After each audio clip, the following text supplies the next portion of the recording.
બ્લેકના 5 crore white કરવા ગયા અને વૃદ્ધ લૂંટાયા. સુરતમાં ઘરની 100 મીટર દૂર જ ઇનોવામાં આવેલા 4 શખ્સ રૂપિયા ભરેલા થેલા ઉઠાવીને ભાગી ગયા. વલસાડ એલસીબીએ 45 મિનિટમાં ઝડપી પાડ્યા. સુરતના રાંદેર વિસ્તારમાં લુમ્સના વૃદ્ધ કારખાનેદાર પોતાના બ્લેકના પૈસા વ્હાઇટ કરવા માટે ઘરેથી શ્રીકાંત અને શૈલેન્દ્ર નામના બંને વચેટિયાઓને કારમાં લઈને જતા હતા.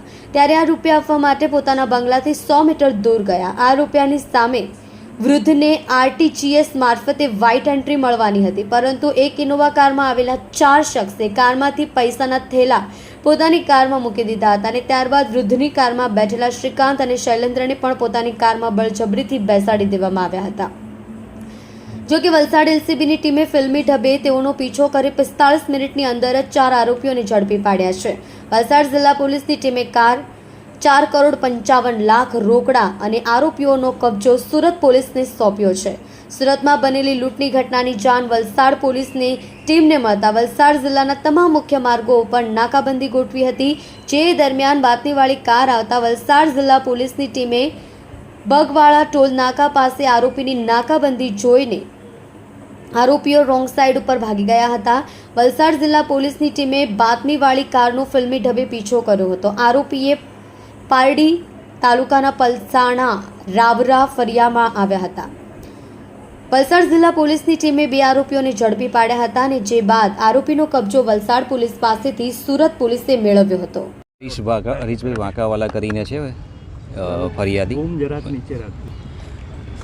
એમને છેલ્લા 6 મહિનાથી એમની પાસે જે પૈસા હતા એને વ્હાઇટ કરવા માટે કોઈની સાથે વાતચીત ચાલુ હતી અને એ માટે એમણે 2 માણસોનો સંપર્ક કર્યો હતો. એ માણસો છેલ્લા 15 દિવસથી એમની પાસે સંપર્કમાં હતા અને એ આધારે એમણે આજે કે ભાઈ એ પૈસા આપશે એટલે એમને આરટીજીએસથી એન્ટ્રી આપી દેવામાં આવશે.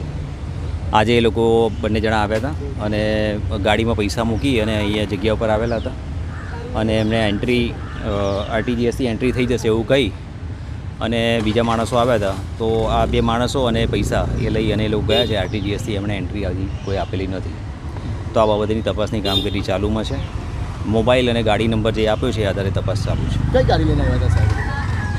ફરિયાદી જે છે એમને કહેવા મુજબ વ્હાઇટ ઇનોવા ગાડી છે, જે જૂની ક્રિસ્ટા નથી, જૂનું છે એવું કહેવું છે.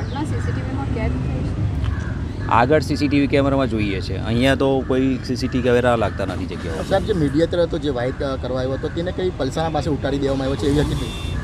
હવે એમાંથી એક માણસનો એવો ફોન આવ્યો છે કે એને પલસાણા ઉતાર્યો છે. એ આવે પછી એને વેરીફાઈ કરી પછી આગળ ખબર પડે. ફરિયાદી શું કામ ધંધો કરે છે? એમને પાવર પેલા લુમ્સની ફેક્ટરી છે અને પોતાની 10 થી 12 ફેક્ટરીઓ છે. કેટલા કરોડ છે કે જાણવા પડ્યું છે? એમણે 5 CR કહ્યું છે. સાહેબ, શું લાગે કોઈ જાણભેદુ હોઈ શકે? કારણ કે બની શકે છે, તપાસ કર્યા પછી ખ્યાલ આવે. બિલકુલ.